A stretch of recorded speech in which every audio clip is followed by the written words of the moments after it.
Assalamualaikum warahmatullahi wabarakatuh. Bismillahirrahmanirrahim. Alhamdulillahirrahmanirrahim. Wa bihi nasta'in ala umuri dunia waddin.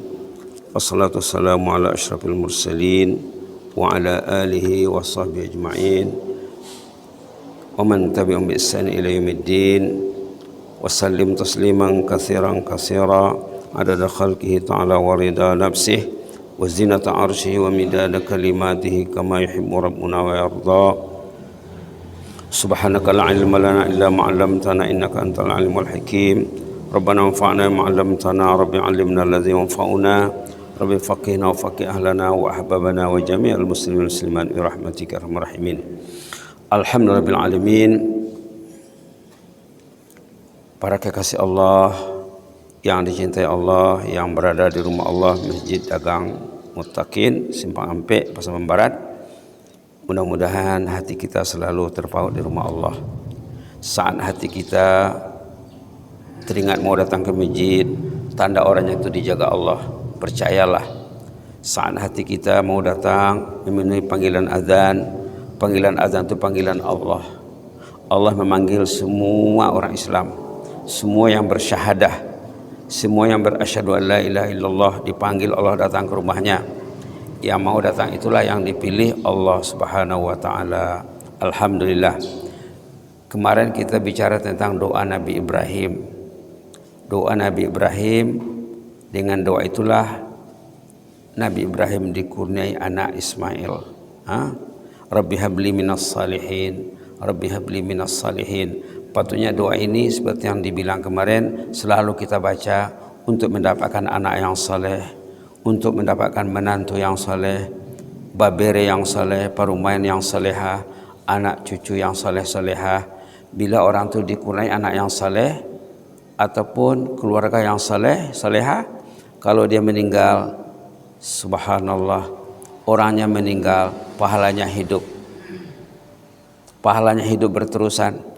Itu maka Nabi Ibrahim berdoa agar diberi anak yang saleh. Subhanallah. Kalau ingin pahala hidup berterusan sesudah kita terbaring di liang lahat, berniatlah ingin mendapatkan anak yang saleh, berdoalah kepada Allah. Subhanallah. Kalau kita tidak berdoa, kita tidak tahu apa-apa tujuan hidup ini. Tujuan hidup ini menjadi insan yang saleh, salehah. Kalau kita buatkan rumusan dari Al-Quran, kenapa hidup? Untuk menjadi anak yang saleh, istri yang saleh, istri yang salehah, suami yang saleh, sahabat yang saleh. Sahabat yang saleh nanti di akhirat dia membantu. Kalau sahabat yang tidak saleh nanti di akhirat dia bergaduh. Sahabat yang tidak saleh di dunia nanti bergaduh di akhirat. Karena apa? Sahabat yang tidak saleh itu persahabatnya di luar saja. Orang yang tidak saleh persahabatannya di luar saja. Persahabatannya temporary, berwaktu berkala. Orang yang saleh, di sana nanti mencari dia. Di akhirat dicarinya kawannya, diselamatkannya, disyafaatkannya, dimintanya kepada Allah. Itu kawan saya, Allah, kawan saya jemaah di masjid, fulan bin fulan. Bapak ini, ibu ini akan mencari di sana nanti. Kalau dasar pergaulan bukan saleh, mungkin di belakang dia menyebutkan keaiban kawannya, keburukan kawannya. Nanti di sana bertengkar. Subhanallah. Tengok ayat dalam surah Az-Zukhruf ya. Peringatan Allah dalam surah Az-Zukhruf katanya di sana nanti orang yang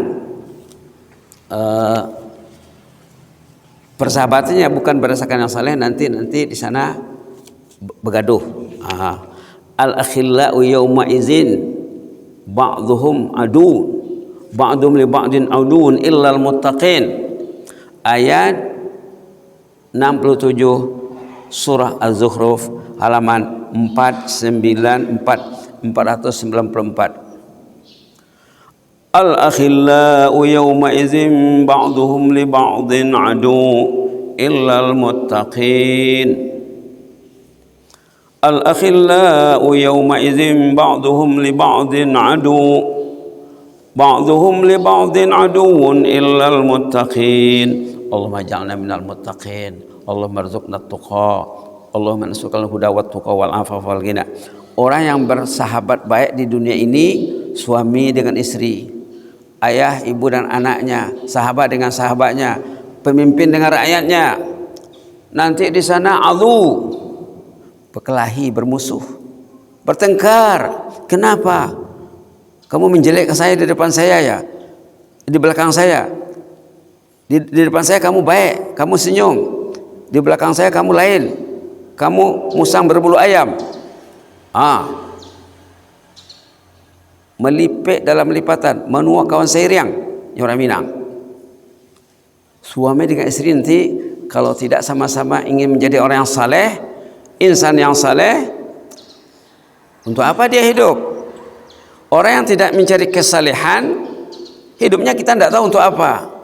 Untuk makan minum saja, untuk tidur, untuk olahraga, untuk beranak. Kalau untuk beranak saja, makan tidur saja, ya'kuluna wa yatamatta'una kama ta'kulul an'am wan naru maswal lahum. Kalau kita hidup untuk melayan keperluan biologi saja, jasad saja, sama dengan an'am dalam Quran. Sama dengan kambing, sama dengan lembu, sama dengan sapi, sama dengan kerbau. Quran yang sebut ya, ya'kuluna kama ta'kulul an'am wan naru maswal lahum. Jadi kita tujuan hidup kita, saya sebagai suami mesti suami yang saleh. Saya sebagai istri mesti menjadi istri salehah. Kami beranak mesti melahirkan anak yang saleh. Itu maka Nabi Ibrahim berdoa, Rabbi habli minas salihin. Rabbi habli minas salihin. Dalam ayat surah Zuhruf ini, al-akhillau yawma idzin ba'dhum li ba'din adu. Orang yang berkasih sayang, yang bersahabat baik di dunia ini, nanti di sana adu, jadi musuhnya. Karena banyak permasalahan kehidupan yang tidak selesai. Maka kita perlu menyelesaikan sebelum kita meninggal. Perlu saling bermaafan, perlu saling mengabaikan kelemahannya. Illal muttaqin, kecuali orang yang bertakwa. Itulah orang yang saleh. Orang yang bertakwa di sana saling membantu. Kata ulama, setiap orang yang saleh ada hak syafaatnya. Kata ulama, setiap orang yang saleh ada hak memberi syafaat, membantu kawannya. Apalagi orang saleh itu orang alim. Saya pernah mendengar tazkirah dulu di Brunei. Yang memberi tazkirah seorang profesor dari Jeddah, profesor di Universitas tak silap King Abdul Aziz di Jeddah, datang ke Brunei memberi tazkirah di rumah, bukan di masjid, untuk keluarga. Keluarga yang baik ada tazkirah di rumahnya. Kalau tidak pernah orang beri tazkirah di rumah kita, itu masalah rumah tuh. Keluarga yang baik ada orang yang saleh datang ke rumahnya memberi tazkirah. Datanglah seorang profesor dari Jeddah. Dia ngomong bahasa Arab. Kebetulan saya disuruh translation into Malay. Saya suruh menerjemah ke dalam bahasa Melayu. Apa dia bilang? Orang alim nanti di hari kiamat, waktu nak masuk jannah, dia ada di stop dulu di sana. Pak, Bapak jangan dulu masuk ya. Pastikan orang-orang yang mau Bapak bantu masuk dulu. Semuanya beres baru Bapak masuk. Kalau orang awam, orang biasa, dia masuk jannah, dia masuk. Kalau giliran orang alim, kalau masuk jannah ditahan di sana katanya dari kiamat. Pak, jangan dulu Pak ya, sabar dulu. Pastikan orang yang mau Bapak bantu, yang kenalan Bapak di dunia dulu, yang sahabat baik Bapak selamatkan. Kalau orang biasa, dia masuk. Kemudian orang saleh ini kalau sampai ke jannah, dicarinya lagi kawannya, dicarinya lagi, dipastikannya semua orang yang mau dia bantu sudah masuk jannah. Ada ceritanya dalam surah Asy-Syu'ara, ada kasus berlaku orang saleh mencari sahabatnya di jannah, ternyata belum ada di jannah. Tengok dalam sistem belum ada namanya. Oh, nama bapak itu belum ada di sini. Subhanallah. Rupanya ada di sebelah sana, bukan dalam jannah, di sebelahnya. Subhanallah. Orang ini, orang saleh ini minta kepada Allah, ya Allah itu teman baikku ya Allah. Dulu saya baik sangat. Dia baik sangat dengan saya di dunia dulu ya Allah. Tentu tidak enaklah saya duduk di jannah ini, kawan saya masih di sebelah sana lagi, dalam api lagi. Subhanallah. Maka diperintahkan orang itu dikeluarkan. Fulan bin Fulan, Sianu anak Sianu, iya, kawanmu mencari di jannah. Kamu disuruh keluar. Maka keluarlah orang itu. Dikeluarkan. Berkat temannya yang saleh di dunia. Melihat dia keluar, melihat orang tadi dikeluarkan, yang lain tercangang. Wah, itu kenapa keluar? Kenapa keluar? Kenapa kami tidak bisa keluar? Subhanallah.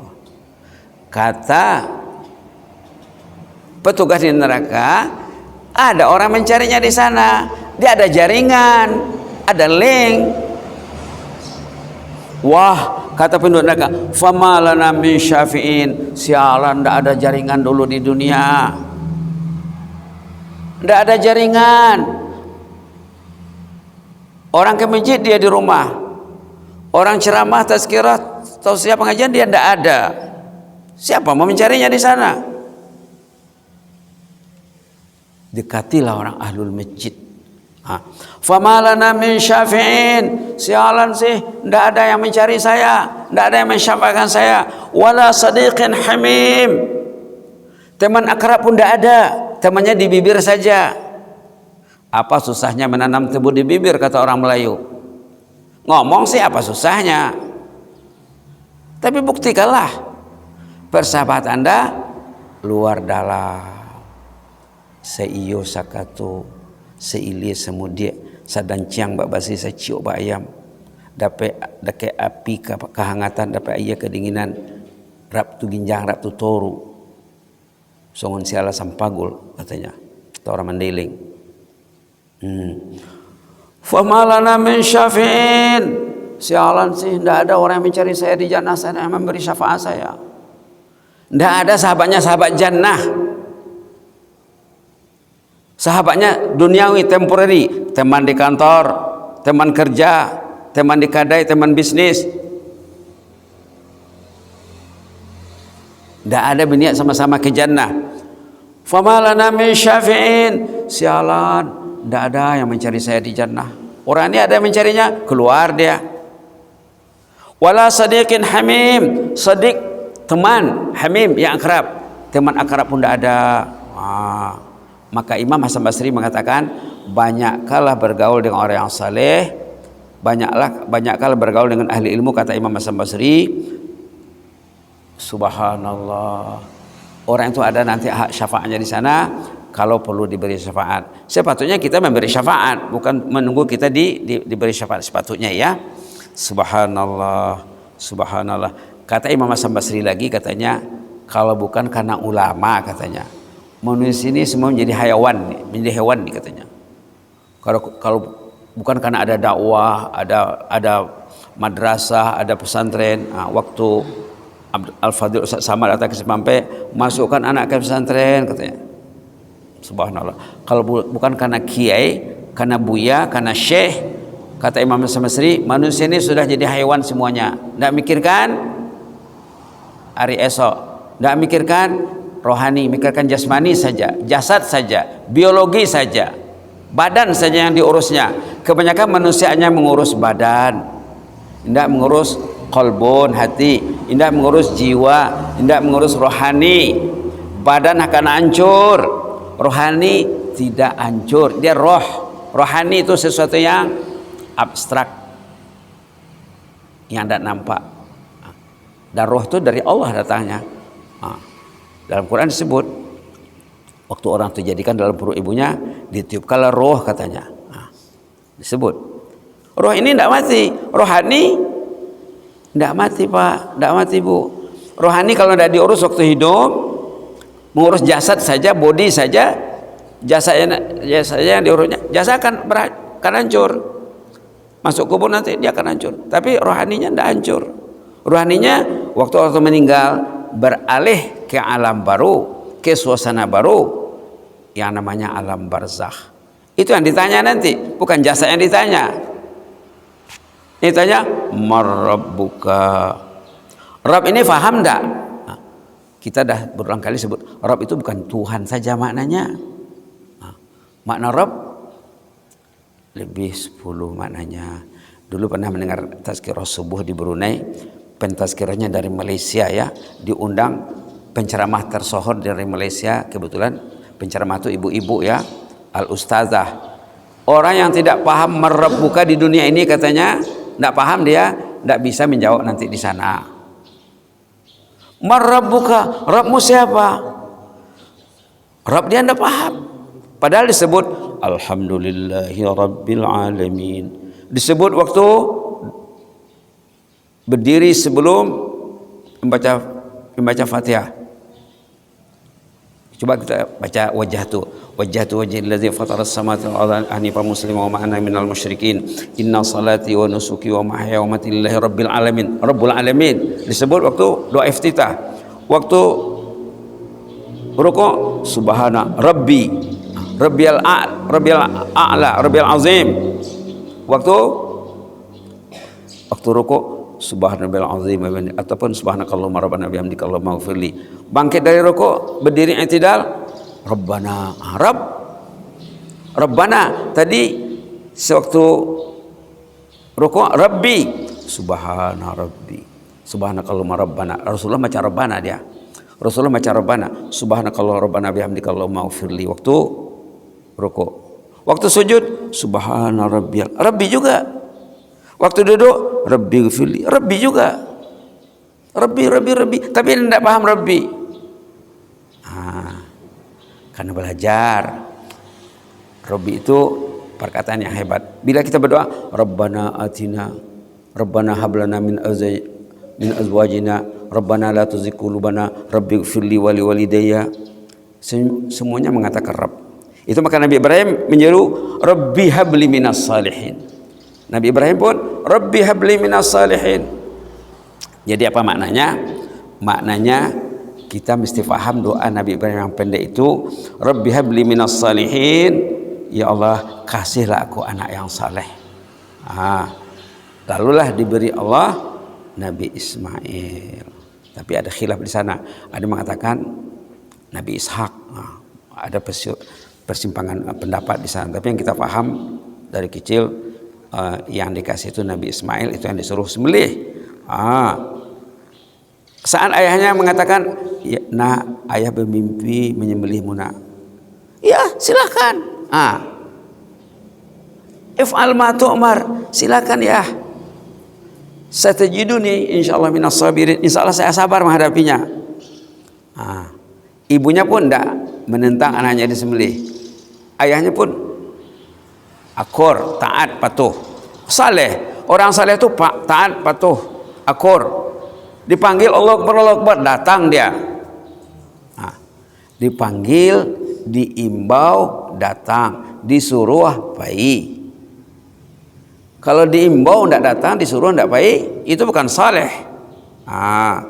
La haula wala quwwata illa billah. Jadi perlu kita fahami doa tadi ya, rabbi habli minas salihin, rabbi habli minas salihin. Tujuan hidup kita menjadi insan yang saleh. Kalau dalam bahasa Arabnya, limaza aish li akuna fardan salihan fil mujtama. Limada atazawwaj, kenapa saya hidup? Untuk menjadi insan yang saleh. Kenapa saya kawin? Untuk melahirkan anak yang saleh-salehah. Itulah tujuan hidup ini. Kalau tidak fahamnya, patuhilah. Tidak tentu arahnya. Dipanggil tidak datang, diimbau tidak disahut. Dia tidak tahu tujuan hidup. Tujuan hidup ini menjadi insan yang saleh. Itulah doa Nabi Ibrahim. Istri yang salehah, suami yang saleh, anak saleh-salehah. Kalau kita lihat ayat-ayat tentang saleh-salehah dalam Quran, contohnya dalam surah Al-Baqarah ayat pertama yang bicarakan orang yang saleh dalam Quran, wa basyiril ladzina amanu wa amilus salihati anna lahum jannatin tajri min tahtihal anhar, bahwa orang yang saleh ini akan bawa ke jannah. Ayat terakhir yang membicarakan saleh-salehah, di juz amma termasuklah ayat dalam surah Al-Bayyinah, innal ladzina amanu wa amilus salihati lahum jannatun innal ladzina amanu wa amilus salihati ulaikum khairul bariyah jazaa'um inda rabbihim jannatu adnin tajri min tahtiha al-anharu khalidina fiha abada radhiyallahu anhum wa radu anhu dzalika liman khasyya rabbah. Juz 30 surah Al-Bayyinah. Ada lagi sesudahnya surah Al-Asr, wal asri innal insana lafi khusrin illa alladzina amanu wa amilus shalihat. Itu ayat terakhir membicarakan saleh salehah. Dalam surah Asr, yang untung orang yang saleh, yang rugi yang tidak saleh dan tidak beriman kepada Allah. Jadi kita perhatikan ya, tadi ayat berapa? Surah As-Saffat ayat nomor 100 halaman 449 Rabbi habli minas salihin, Rabbi habli minas salihin. Sepatutnya kita kena belajar lagi macam mana menjadi suami yang saleh, macam mana menjadi istri yang salehah. Dalam hadis dikatakan suami yang salehah sebelum ke masjid dia bangun bertahajud, dibangunkannya istrinya. Artinya apa? Waktu mau tidur dia berniat, besok saya mau bangun pukul 3:30, pukul 4 contohnya ya. Dia mau tahajud, dia bertahajud dan dibangunkannya istrinya. Kalau istri masih enggan bangun, katanya dalam hadis itu diambil air dipercikan ke muka istrinya. Tapi sebelum tidur kasih tahu dulu, nanti akan saya bangunkan ya. Kalau tidak mau bangun ini air. Kalau adinda yang dulu bangun, kakanda siap untuk dipercikan air. Dalam hadis begitu, dalam sunnah Nabi begitu. Artinya mesti ada air sebelum tidur. Tapi sekarang sudah senang ya, sudah ada alat untuk membangunkan, jam beker atau pakai handphone dan lain sebagainya, tidak perlu air lagi. Tapi kalau mau siapkan air juga apa? Ini melaksanakan sunnah Nabi. Suami yang saleh berniat nak bangun dan berniat membangunkan istrinya untuk tahajud. Kalau istrinya masih ingin bangun, ada prioritas hukum sunnah Nabi untuk memercikkan air ke muka istrinya, tanda sayang. Istri yang salehah, istri yang mau bangun awal, lalu dibangunkannya suaminya. Kalau suami masih enggan bangun, air sudah siap, bersiap untuk memercikkan air ke muka suaminya. Begitu dalam hadis, rahimallahu rajulan, katanya Allah akan memberi rahmat, melimpahkan rahmatnya kepada pasangan suami istri yang mengamalkan langkah-langkah tadi untuk sholat tahajud. Itu sebelum ke masjid. Itu sebelum ke masjid. Sebelum ini sudah disebut, kalau orang itu tidak sembahyang sunat di rumah sebelum ke masjid, dalam hadis dikatakan dia masih diikat. Karena waktu orang tidur diikat iblis. Ikat ini jahat, iblis ini jahat. Itu maka orang susah nak bangkit, susah nak bergerak, susah nak melangkah. Tapi ke tempat lain bisa, ke sawah, mendaki bukit. Entah berapa bukit yang didakinya. Ke kebun bisa, ke masjid tidak bisa karena diikat. Untuk membuka ikatan iblis tadi dalam hadis ada disebut, pertama berzikir bangun tidur, alhamdulillah rabbil alamin, alhamdulillah ahyana ba'da ma amatana wa ilaihi nusyur. Yang kedua wudu, yang ketiga salat. Bila dah dilakukan yang tiga ini, berzikir, bertahmid, berwudu, bersalat, berangkat ke masjid, dan tidak diikat lagi. Begitu kita diajar oleh Islam ya. Cara tidur pun diajar, bangun tidur pun diajar. Islam ini indah ya. Islam ini indah, Islam ini lengkap. Semua seluk-beluk. Tidur dengan istri pun diaturnya. Tidur dengan istri pun diaturnya. Subhanallah. Mudah-mudahan bermanfaat lah ya. Mudah-mudahan kita selalu dilindungi Allah. Jangan lupa doa Nabi Ibrahim tadi. Paling kurang itulah yang kita amalkan dalam kisah Nabi Ibrahim. Selain kita melaksanakan ibadah kurban, bagi yang mampu, kita ambillah doa Nabi Ibrahim ini yang pendek saja, Rabbi habli minas salihin. Ada lagi doa dalam ayat lain dalam surah Ibrahim, ada dalam Quran surah Ibrahim, ada juga doanya di sana, Rabbana ighfirli wa li walidayya wal mu'minina yauma yaqumul hisab, ada juga di sana nanti. Tapi kita ambil ini saja dulu, ayat nomor 100 surah As-Saffat yang meminta agar baginda Nabi Ibrahim dikurniai anak yang saleh, lalu diberi Allah fabasyarnahu bigulamin halim. Sesudahnya langsung Rabbi habli minas salihin fabasyarnahu bigulamin halim. Mudah-mudahan kita selalu terpaut hati dengan masjid yang kita cintai ini, masjid agak muttaqin. Allahumma ja'alna minal muhibbina li baitik, Allahumma ja'alna minal muhibbina li baitik. Allahumma ja'alna minal muhibbina li baitika hatal mamat banina wa hafada. Allahumma zidna wa la tanqusna wa akrimna wa la tuhinna wa atina wa la tahrimna wa athirna wa la tusir alaina wa adina wa arda'na ya karim ya hayyu qayyum rahmatika nastaghis. Aslih lana sya'nana kullahu wa la takilna ila anfusina tarfata ain. Allahumma ighfir lana dhanbana kullahu dikkahu wa jillahu wa awwalahu wa akhirahu wa alaniyatahu wa sirrahu wa ighfir lana wa liman 'allamana wa 'allamna wa ighfir li abaina wa li ummahatina wa lil mu'minina bi rahmatika ya arhamar rahimin. Inni uhibbukum fillah wa jazakumullahu khairan. Wassalamu alaikum warahmatullahi wabarakatuh.